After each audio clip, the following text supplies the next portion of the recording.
Law. So Boyle's Law is a gas law that relates the relationship between pressure and volume. So here's the equation for it. And it reads P1 times V1 equals P2 times V2. So that's relating pressure 1, volume 1, as well as pressure 2 and volume 2. All right. Definition-wise, pressure is just a continuous physical force exerted on something. So pressure is when we have a force on an object so that something is in contact with it, causing it to have a pressure or force on it. So on or against, I think, is a key thing to keep in mind. Secondly, volume. What volume is the amount of space that a substance or an object occupies. So this relation is relating pressure and volume. By relating pressure and volume, we have this same equation of P1 times V1 equals P2 times V2. All right? Volume is going to increase. And as volume increases, we're going to have a decrease in pressure. And if you think about that, that kind of makes sense. So let's say we had a balloon. Right? We have a little balloon here. And if the volume of this balloon somehow got larger, when the volume increased, the pressure inside of that balloon would actually decrease. Okay? Same with a decrease in volume. The pressure is going to increase. So in a car, we have a piston. Right? A piston is basically what helps the engine run. Let's say this piston's going to push down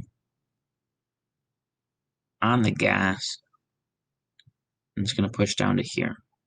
So we're going to have a decrease in volume.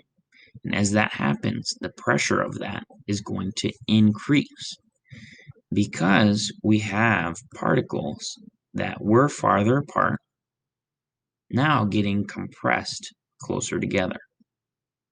So that's why pressure is going to increase, because if we have less space for these molecules, there's going to be more pressure because they're going to be closer together. All right, let's walk through a practice problem. So if I have 5.6 liters of gas, so gas in a bike tire is probably like an air, and it's at a pressure of 1.5 atmospheres, right? So I know that's my first pressure, and compress the gas until its volume is 4.8 liters. All right, well, I have three numeric values in this case. 5.6 liters, 1.5 atmospheres, and then 4.8 liters. So I need to know my second pressure. All right, my thought process when I see this is, how am I going to plug in these numbers? Well, I know this is my initial liters, P1, meaning the first pressure, or excuse me, the first volume, because that's liters. 1.5 is the first pressure. So I'm going to write that down, 1.5. I like putting it in a parenthesis just for organization. My V1 is 5.6, and that's going to equal P2 times V2. So I have my second volume of 4.8, but I don't have my P2. So this is where the math comes in. What you're going to want to do is you're going to want to multiply this side together. So you're going to have 1.5 times 5.6, and that's going to equal about 8.4.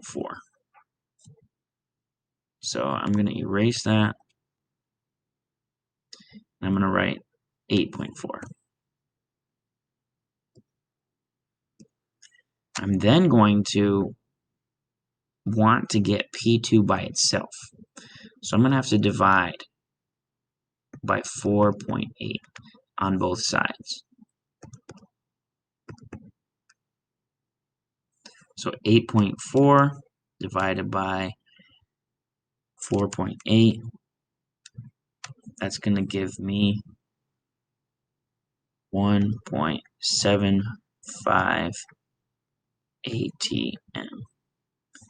Alright, you're going to see some other videos, or you'll find some other places that they'll want you to find out what the units is in a specific way. But I already know it's going to be ATM. This question tells me it. I'm looking for the pressure. Alright, what will the new pressure be inside the tire? Well, I know it's going to be ATM because first of all, I was given 2 liter values and a pressure value. So I was looking for a pressure the whole time.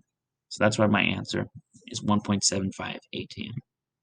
Thanks for watching. This was Boyles Law with Seth Science TV. Appreciate your support. Have a great day.